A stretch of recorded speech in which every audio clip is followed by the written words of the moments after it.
नमस्कार। तो अभी मैं आपके लिए अंतिम क्षणों में ये वीडियो लेके आ रहा हूँ और ये वीडियो है एमएसटी 14 की।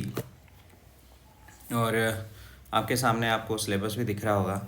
एमएसटी 14 का सिलेबस जो रहता है, अभी उसकी इतनी क्या ही ज़रूरत है, लेकिन फिर भी मैं आपको जल्दी जल्दी में बता दूंगा और आप एग्ज़ाम अच्छे से दे पाएंगे। ठीक है, ये वीडियो जो है मेनली एग्ज़ाम पर्पज़ से ही तैयार की जाती है। एग्ज़ाम में जो इम्पोर्टेंट चीज़ें आपसे पूछी जाती हैं उसी के ऊपर आधारित है ये वीडियो। ठीक है, तो चलिए शुरू करते हैं। आपको कहना चाहूँगा कि अगर अभी तक चैनल सब्सक्राइब नहीं किया तो प्लीज़ चैनल सब्सक्राइब कर दें और वीडियो को लास्ट तक ज़रूर देखें। ठीक है, चलिए शुरू करते हैं।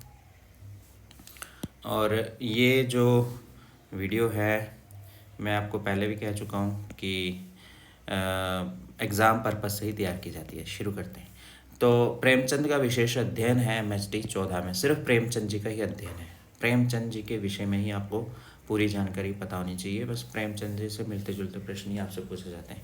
पहले हफ्ते में आपको पढ़ना होता है प्रेमचंद का व्यक्तित्व और जीवन दृष्टि, और प्रेमचंद जी का साहित्य, प्रेमचंद की साहित्यिक मान्यताएं, प्रेमचंद के उपन्यास और हिंदी आलोचना, सेवा सदन अंतर्वस्तु का विश्लेषण, सेवा सदन शिल्प संरचना और सेवा सदन की नायिका, प्रेमाश्रम और कृषि समस्या, प्रेमाश्रम युगीन भारतीय समाज और प्रेमचंद का आदर्शवाद, प्रेमाश्रम का औपन्यासिक शिल्प, ज्ञान शंकर का चरित्र, रंगभूमि और औद्योगिकीकरण, रंगभूमि पर स्वाधीनता आंदोलन और रंगभूमि पर स्वाधीनता आंदोलन और गांधीवाद का प्रभाव, रंगभूमि का औपन्यासिक शिल्प और सूरदास जी का चरित्र, और गबन और राष्ट्रीय आंदोलन, गबन और मध्यवर्गीय समाज, गबन का औपन्यासिक शिल्प। तो सबसे पहले जानते हैं मुंशी प्रेमचंद जी के विषय में।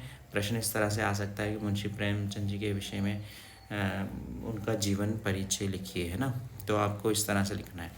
मुंशी प्रेमचंद जी का जीवन हमारे हिंदी साहित्य के बहुत ही प्रसिद्ध लेखक हुए हैं।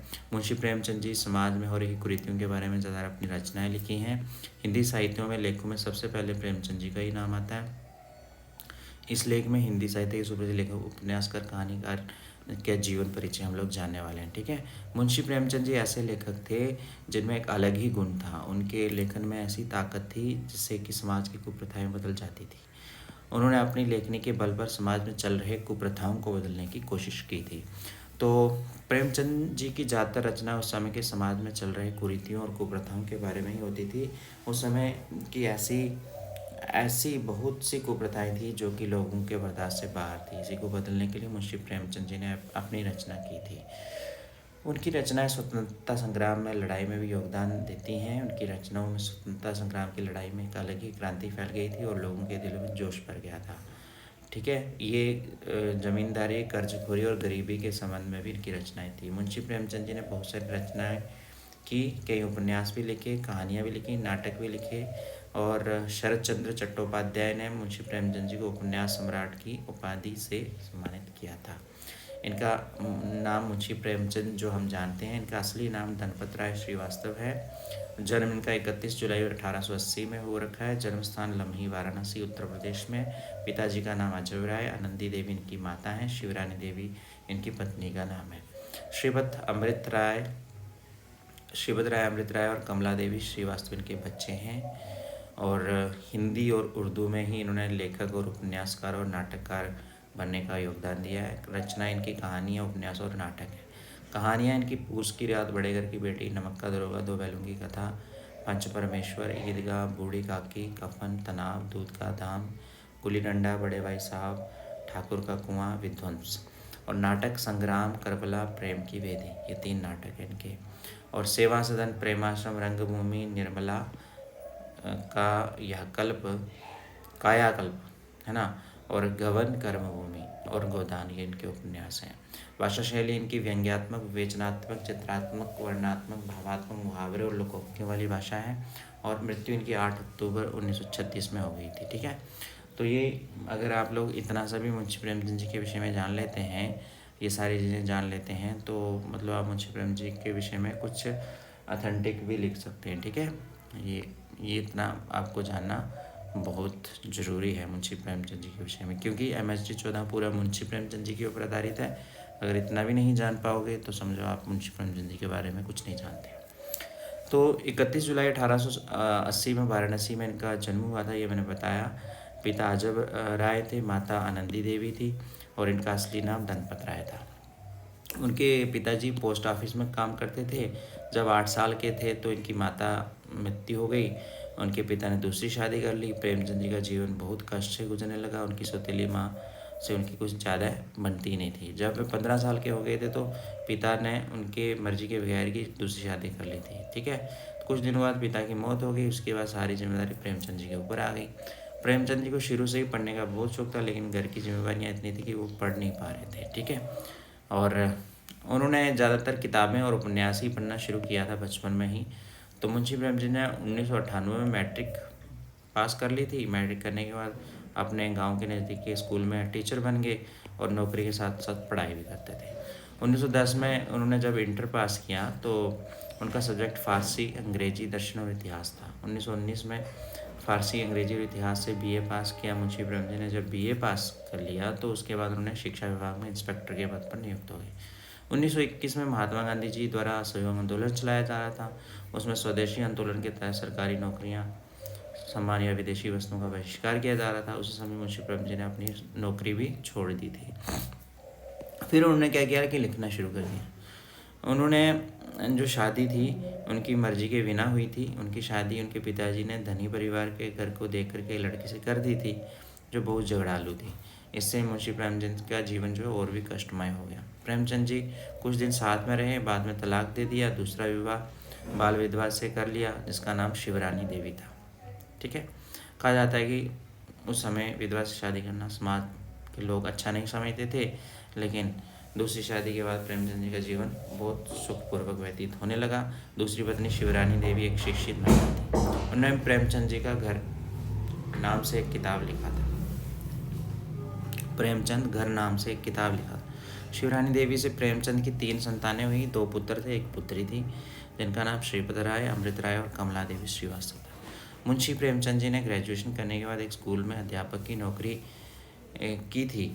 असहयोग आंदोलन के समय उन्होंने वो नौकरी भी छोड़ दी थी। असहयोग आंदोलन विदेशी वस्तुओं का बहिष्कार करने का आंदोलन था। ठीक है, इसलिए आंदोलन में अपना योगदान दिया और नौकरी छोड़ दी। पत्रिकाओं में भी संपादन करते थे। उसके बाद उन्होंने अपनी हिंदी साहित्य में भी करियर बनाना शुरू कर दिया।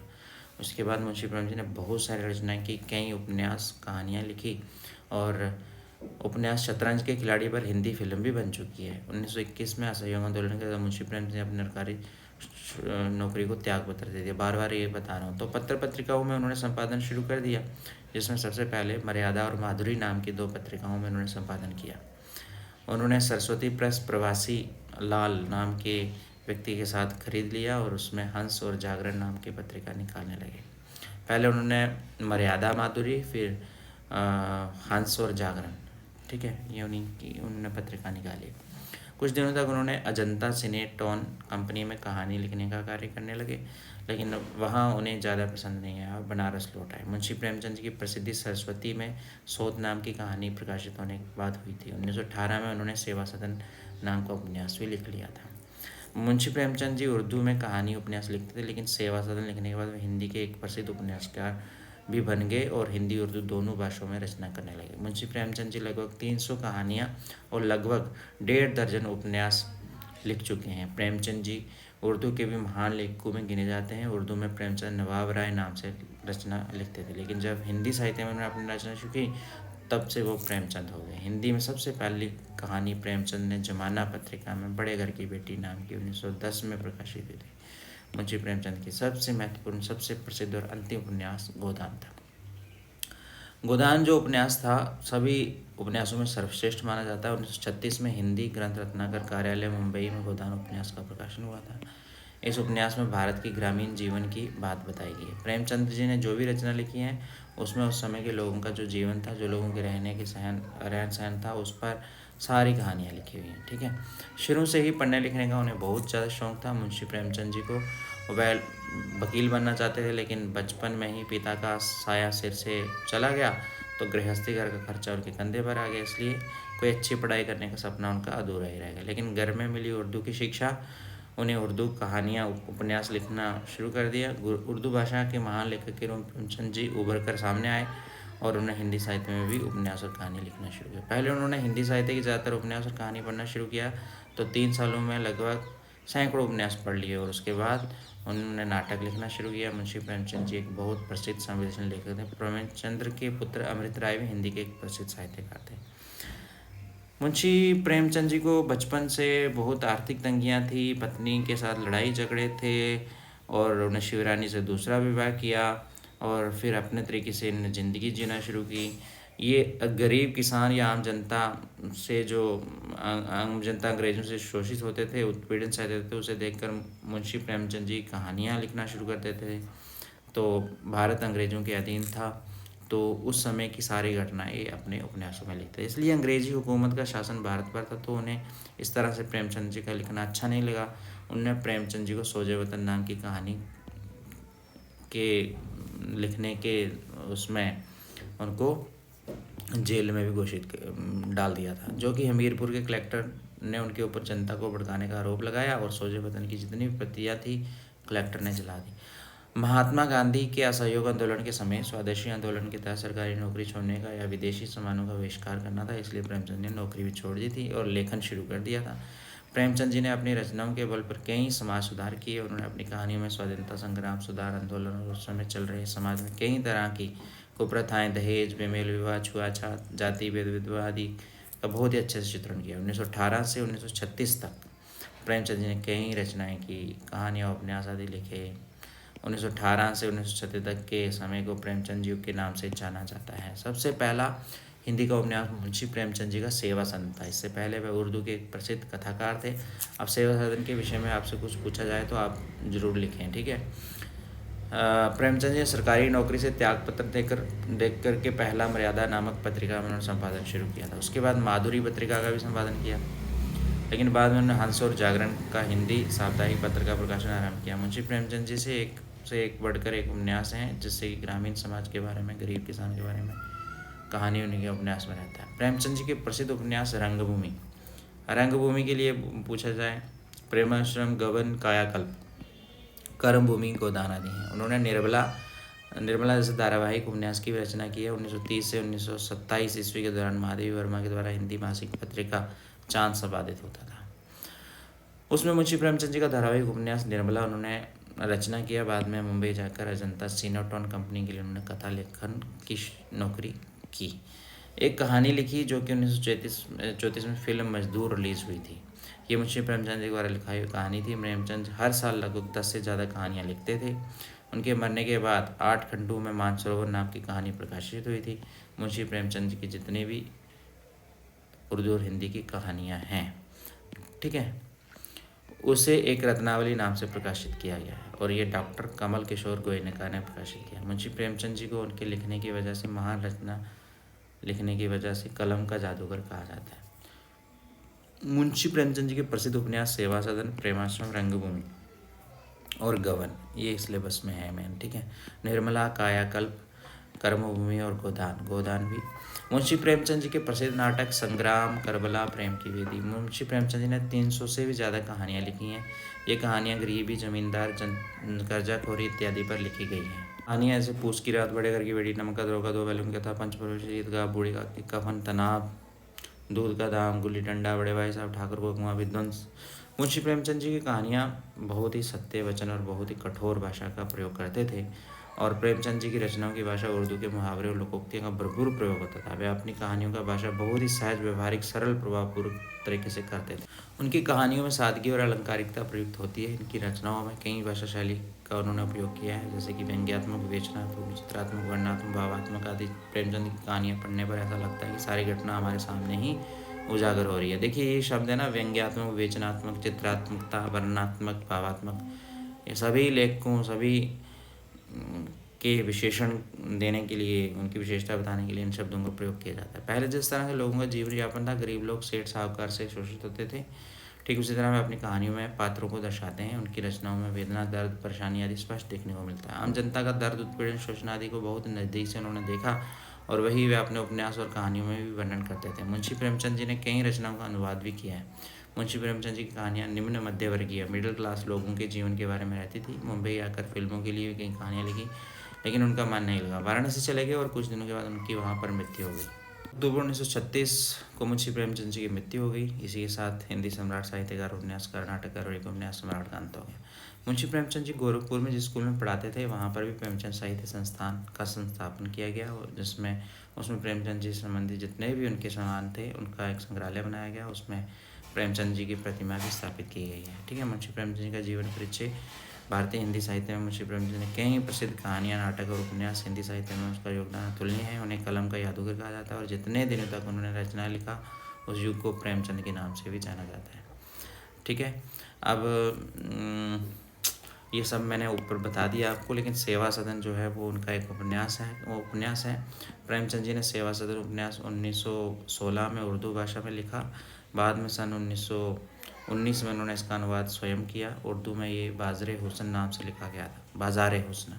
सेवा सदन में नारी जीवन की समस्याओं के साथ साथ समाज के धर्माचार्यों, मठाधीशों, धनपतियों, सुधारकों के आडंबर, दम, डोंग, पाखंड, चरित्रहीनता, दहेज प्रथा, बेमेल विवाह, पुलिस की घूसखोरी, वेश्यागमन, मनुष्य के दोहरे चरित्र, सांप्रदायिक द्वेष आदि सामाजिक विकृतियों का विवरण मिलता है। उपन्यास की कथानायिका सुमन अतिरिक्त सुख भोग की उपेक्षा में अपना सर्वस्व गंवा लेने के बाद सामाजिक गुणसूत्रों की समझ प्राप्त करती है, जिसके बाद वह दुनिया के प्रति उदार हो जाती है। उसका पति साधु बनकर अपने विगत दुष्कर्मों का प्रायश्चित करने लगता है। इस उपन्यास पर जॉर्ज इलियट के उपन्यास, एडम बीड एवं अलेक्जेंडर कुपरिन के उपन्यास यामा द पिट का प्रभाव माना जाता है। प्रमुख पात्र इसमें रहे सुमन, कृष्णचंद्र, गंगाजली, गजाधर प्रसाद, सदन, शांता, पद्म सिंह शर्मा, विट्ठल दास, बोलीबाई। प्रेमाश्रम प्रेमचंद की प्रथम ग्रामीण कृति है, जिसका प्रकरण 1922 में हुआ था। प्रेमाश्रम भारत के तेज और गहरे होते हुए राष्ट्रीय संघर्षों की पृष्ठभूमि में लिखा गया उपन्यास है। गांधी जी के सत्याग्रह आंदोलन की इस कथा पर विशेष छाप है। हल जोतने वाले, बेगार करने वाले, प्लेग और सरकार का मुकाबला करने वाले किसान इसके नायक हैं। रोलेट एक्ट, पंजाब में सैनिक कानून और जलियांवाला बाग का दिन इसके कथानक की पृष्ठभूमि है। रंगभूमि गोदान के पीछे की और एक विस्तृत मैदान था, इसकी छोटी सी स्टोरी है। यहाँ आसपास के जानवर चरने आया करते थे। जवान सेवक ये ज़मीन लेकर यहाँ सिगरेट बनाने का कारखाना खोल रहे थे और ज़मीन सूरदास की है। वह अपनी ज़मीन सिगरेट का कारखाना लगाने के लिए नहीं देना चाहता। उसे कई तरह का प्रलोभन दिखाया जाता है, लेकिन वह ज़मीन देने को राजी नहीं था। तो क्या जवान सेवक बिना कारखाना लगाए ही चले जाते हैं, या सूरदास से जबरन ज़मीन छीन जाती है? क्या गांव वाले सूरदास का समर्थन करते हैं या उसे अकेले ही जंग लड़नी पड़ती है? कहानी के दूसरे पन्ने में ईसाई लड़की सोफिया विनय सिंह से प्रेम कर बैठती है। जात प्रथा के उस दौर में सोफिया विनय का प्यार सफल हो पाता है, ये तो आपको कहानी पढ़ने से ही पता लगेगा। ठीक है, कथा सम्राट प्रेमचंद का पूरा साहित्य भारत के आम जनमानस की कथा है। विषय मानवीय भावना और समय के अनंत विस्तार तक जाती है। इनकी रचना इतिहास की सीमाओं की तोड़ती हैं और कालजयी कृतियाँ गिनी जाती है। रंगभूमि उपन्यास ऐसी कृति है नौकरशाही तथा पूंजीवाद के साथ साथ जनसंघर्ष का तांडव, सत्यनिष्ठा और अहिंसा के प्रति आग्रह, ग्रामीण जीवन में उपस्थित मद्यपान तथा स्त्री दुर्दशा का वायव चित्र यहाँ अंकित है। किसमें? रंगभूमि में। ठीक है, ये 1924 से 1925 के बीच में लिखी गई है। ठीक है, रंगभूमि के बारे में यहाँ से आपको बता रहा हूँ मैं। भारत की सामाजिक, राजनीतिक, धार्मिक और आर्थिक समस्याओं के बीच राष्ट्रीयता की भावना से परिपूर्ण ये उपन्यास लेखक के राष्ट्रीय दृष्टिकोण को बहुत ऊंचा उठाता है। देश की नवीन आवश्यकताओं, आशाओं की पूर्ति के लिए संकीर्णता और वासनाओं से ऊपर उठकर निस्वार्थ भाव से देश सेवा आवश्यकता उन दिनों शिद्दत से महसूस की जा रही थी। रंगभूमि की पूरी कथा इन्हीं भावनाओं और विचारों में विचरती है।